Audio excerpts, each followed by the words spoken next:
We now take you to the Senate where mobile journalist Merrimon Reyes will be reporting after a press conference. Merrimon, parang uulan ng sabina sa resumption ng Senate Blue Ribbon Committee hearing sa Lunes, January 19. Can you tell us more about the press briefing ni Ping Lacson, ang ating Blue Ribbon Chair in Senate, President Pro Tempore? Lord Denise, magandang hapon. Sa Monday, naasahan na nga natin yung pagpapatuloy ng Senate Blue Ribbon Committee. Pero ang pagdinig nito ay pagpapatuloy on the anomalous flood control projects. At kasama na dito yung nais ding alaman daw ng komite ng malaliman, itong Cabral Files. Kaya meron din silang issue na subpoena kay Secretary Vince Dizon para dito sa mga dokumento na to. Ang sabi kasi ni Senator Ping Lacson, yung Cabral Files, yung probing na gagawin dito ng Senate Committee, hindi manggagaling doon sa supposed copy ng documents ni Congressman Leviste, kundi ang plano nila is makuha from the original or direct source daw talaga, which is the DPWH. Kaya yung issue nila sa PINA ay hopefully makuha, hindi lang itong Cabral Files, kundi other related documents na nakastore sa Public Works para raw ma-check talaga nila kung sakaling ano pa yung posibleng nilalaman ito na makakadagdag sa Senate probe on the anomalous flood control projects. Pero bukas din, welcome din daw na mag-participate o dumalo sa pagdinig itong si Congressman Leviste. And isa pa sa tinitingnan din nila dito yung pag-iimbita kay former House Speaker Martin Romualdez. At nagkausap naman na daw si Senator Ping pati si Sec Vince last Monday kung ano-anong mga files yung nais silang makulate dito. May nakuha din kasing information naman itong si Senator Ping na si former DPW Secretary Bonoan nag-submit din daw sa Malacanang ng incorrect na grid coordinates ng libong flood control projects na naging parte ng sumbong sa Pangulo website. Ngayon, nire-rectify ito, pero yung sinasabing maling coordinates, nagresulta raw ito sa grossly inaccurate data for over 421 ghost flood control projects na unang na-inspection na. Pero ang nasabi naman ngayon ng ahensya, nire-rectify daw nila ito, kino-compare nila yung datos ng mga proyekto para ma-check talaga yung inaccuracy na nangyari. Bukod dyan, gusto rin daw ni Senator Ping at ng committee na magkaroon ng clarification sa persistent reports na sinasabing may pinurchase si former House Speaker Martin Romualdez na flush house and lot sa isang subdivision daw sa Makati City at ginamit daw dito ang pangalan ang mag-asawang Diskaya bilang fronta doon sa sinasabing sale. If verified daw na totoo ito na raw yung posibleng makapag-establish ng direct connection between the former House Speaker and dito sa mga Diskaya. So, inibitahan din nila or plano din nilang imbitahan yung may-ari, yung former owner ng property para makapagpaliwanag kung sakali man and ma-establish yung link ng Diskayas kay House Speaker Martin Romualdez. And ang sinasabi pa dito, plano rin nila magkaroon ng clarification doon sa BGC Boys kasi may lumalabas nga rin ng mga reports na hindi sila magre-recant kanilang statements pero bakit daw nauuwi sa ganun. And yung circumstances din sa case naman ni former Yusek Bernardo na nagkaroon daw ng attempt si MMDA General Manager Nicolas Torre na to take him into custody. Hindi pa nalalaman talaga kung for what purpose ito. Plus meron din silang i-issue ng mga subpoena sa mga personalidad na inisnab yung kanilang past invitations. Ang titignan nila dito ay contempt at possible arrest. Okay, so we're taking the high road, ano? Hindi tayo nag-center muna doon sa mga sabunutan, mga peluka, mga pustiso. Pero bago tayo pumunta doon, palinaw lang ako, Merrimon, ibig sabihin sa January 19, di ba? Kasi yung last mga tinalakay noon ay tungkol doon sa mga letter of authority sa BIR, ano? BIR. So, yung mga yon suspended muna at muli bubuhayin ulit ang probe sa flood control, tama?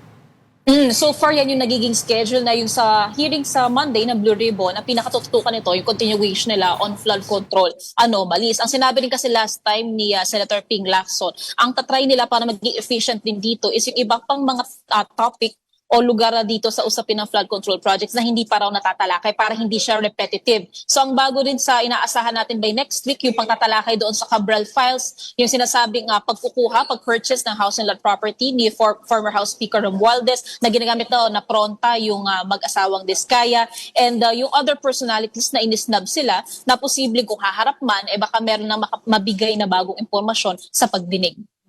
Merrimon, ito hindi kailangan ng subpoena, no? Imbitasyon ang binigay ni Senator Lacson on Senator Amy Marcos na sumama daw dun sa mga hearing, ano? At ang sabi niya ay, noise does not convict, only evidence does. Pakikwento nga ulit yung mga nangyari.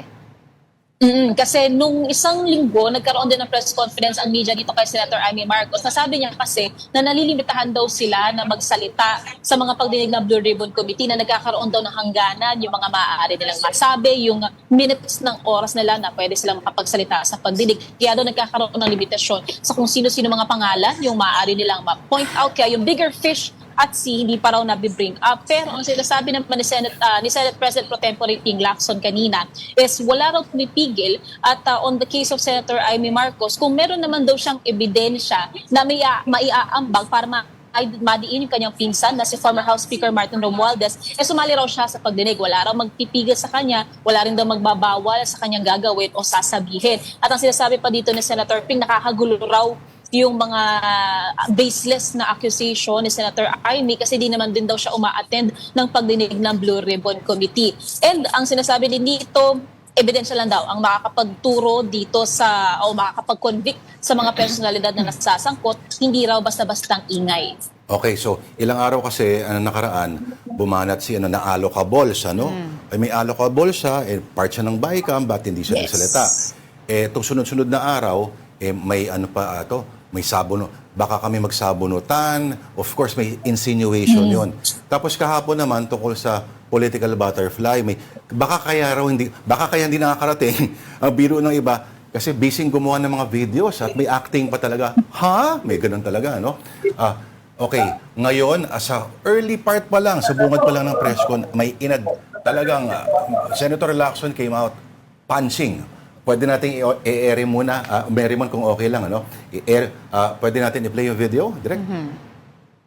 Either Senator Amy thought na piluka yung buhok ko or she was insinuating na bakla ako. Kaya siya nagamon ng sabunutan.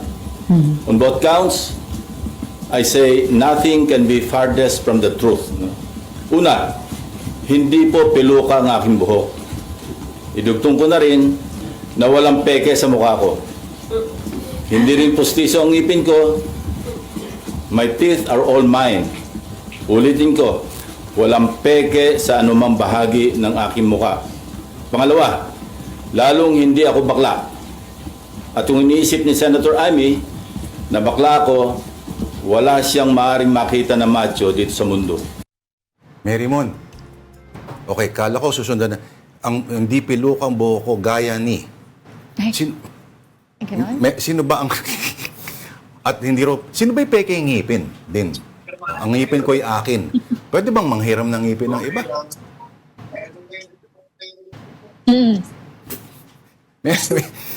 Merrimon, okay, habang iniisip yung sagot mo. Okay, at hindi rin daw walang peke sa mukha ko. At sino ba yung may... Paano ba natin itong malalaman? Paano ba malalaman kung may hindi authentic sa mukha? Hindi mo kailangang sagutin ni Merrimon dahil hindi ka naman cosmetic surgeon. Gaabang si Merrimon kung babawiin mo eh. Oo. Pero knowing Senadora Amy, gaganti pa rin to. Anong tingin mo?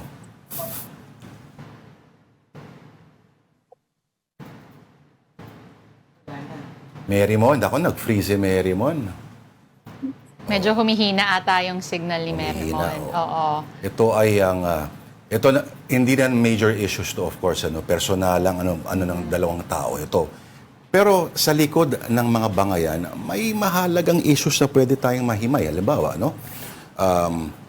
Of course, hindi rin kasundo ni Senadora Amy ang dating speaker na pinsan niya.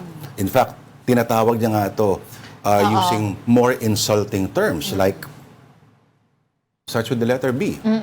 Teka, balikan Ayan, okay na pala si Merrimon. Merrimon, okay. Merrimon, nakalimutan ko na yung tinanong ko kasi ang daming mga nangyayari, ang daming sinabi Narinig sa press. natin, Lord, kanina, Yes. yung kung paano nga ba makikita raw kung ano ba yung totoo sa hindi. Yung sa ngipin kasi, since yung pamilya natin ay composed ng mga dentista, usually naman daw, parang at first glance, mapapansin mo naman if hindi daw natural yung ngipin. Pero on the case of Senator Ping kasi, wala naman siyang name drop kanina kung kanino niya kino-compare. Basta sinabi niya, hindi pilukan ang kanyang buhok at wala rin daw peke sa kanyang muka, hindi rin daw pustiso ang ngipin niya at lalong hindi raw siya bakla. So, kung iniisip daw ni Senator Amy na bakla siya, wala raw siyang makikitang macho sa mundo. Pero as far as Senator Ping is concerned, ang sabi niya, kahit hindi raw siya kagwapuhan, masarap pa rin daw maging tunay na lalaki dahil macho pa rin naman daw talaga itong si Senator Ping Lacson. So, humihingi na rin tayo ng panayam din or nakasagutan from the side of Senator Amy Marcos. Pero sa ngayon, nananatiling maghihintay muna tayo sa kanyang kasagutan. May mga ano pa nga raw, di ba? May isang panayam pa kay Senator Ping na, sa Tito Soto naman pala. Di ba sila yung macho black, supposedly, no?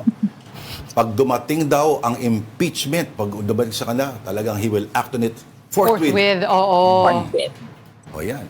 So, pareho pala kayong dentista ang Oo. family. So, maganda ba yung ngipin ni Denise? Oo, perfect. Perfect.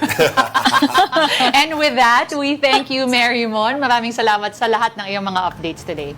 Yan po, si Mary Mon Reyes ang ating mobile journalist sa Senado.